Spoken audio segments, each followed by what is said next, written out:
I must confess that the shoulder press has always been my weakest lift, especially after breaking my left shoulder in a motorbike accident. That was really frustrating because all I wanted to do is get the weight back up fast. In reality, all I did was getting hurt. The harder I was trying, the more pain I was getting. Today, I'm here to show you what I actually done to sort out my shoulder press and how to get to a decent number. My name is Umberto and you're watching Umaxfitness, and on this channel all we do is talking about how to lift heavy safely. And if you're passionate about lifting weights, you should consider subscribing. Right, the first thing we're gonna look at is technique. I personally consider the shoulder press to be one of the most unbalanced exercises. Considering where the barbell ends is the farthest point from the floor, so it has the longest gravity line and travel line from the ground. And because of that, your body has to work actually harder to keep everything stable and moving nicely. So there are four main things I like to concentrate on when we talk about shoulder press: your grip, your elbows, your bar starting point, and your hips. We are going to analyze them one by one and see what actual value you can take away from this video. If you already watched some of my bench press videos, you know I like to grip the bar by using the lifeline on your hands. If you're not quite sure what I'm talking about, I'm gonna leave a link for my bench press videos just up here. As I said previously, this is one of the most unbalanced exercises and you don't wanna have a weak link wobbling around right during the lift. And if you actually look at all the body parts moving, the wrist is actually the smallest one. So having a strong grip will make your wrist more stable. How are we gonna do that? We're gonna start placing the hand a bit sideways so you can put more skin on the bar. You wanna feel strong, full contact of the barbell on your hands. And once you squeeze really hard, you're gonna find yourself having a much stronger wrist position. You also wanna make sure that you don't actually stretch the wrist. You wanna find yourself having a more active forearm but moving the hand forward. Elbows also needs to be in position. This is what I usually see when I ask my clients to lift the barbell up above the head. When I ask my clients to perform an overhead press for the first time, all I see is a barbell that stays in front of the elbows in a very low position or down the chest.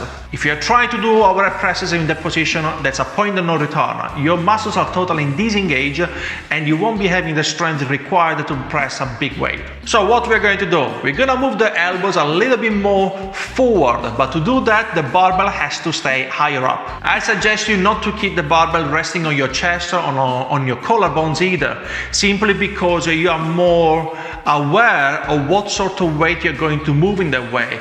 When the barbell rests on your chest, you have completely no feeling of what is going on. So ideally, you want to keep your elbows in line with your wrist, ready to fire. And the last thing I like to look at is the hips. I don't want my hips to be totally relaxed. You want to be solid from the floor to the top. So in order to create more stiffness, you need to squeeze your glutes really hard and keep your hips forward. Now, I'm not asking to arch your lower back so much.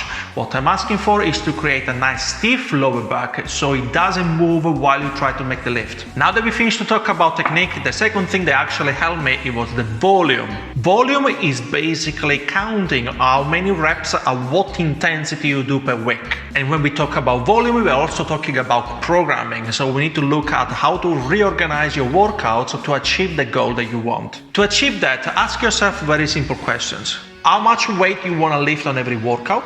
How many sets and reps you want to do? How often?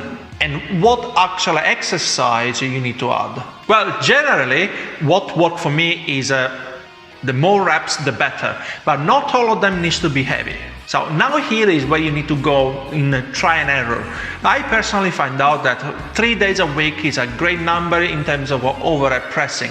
I can recover quite quickly and it doesn't affect me on all other lifts, so I'm okay with that. As far I can mix up the kind of exercise I'm doing and the reps and sets. So playing with these numbers will allow me to have enough recovery before I go for another pressing day. The last point I like to discuss is actually food. When my shoulder press was at my weakest point, I was actually focusing on protein way too much. So most of my meals were focused on having my 2 grams of protein per kilo and not enough carbs because I was focused on losing weight. Weight loss and strength training don't work well together. Yes, you can build some muscle while being on deficit, but it's really hard to build strength while you're on deficit. So all I did basically it was to transfer some of the protein I had into carbs. And not only that, I had to increase my calorie intake quite a lot. So if strength training is your goal, you should be considering increasing your calories too. So what value we got from this video today? We talk about the shoulder press,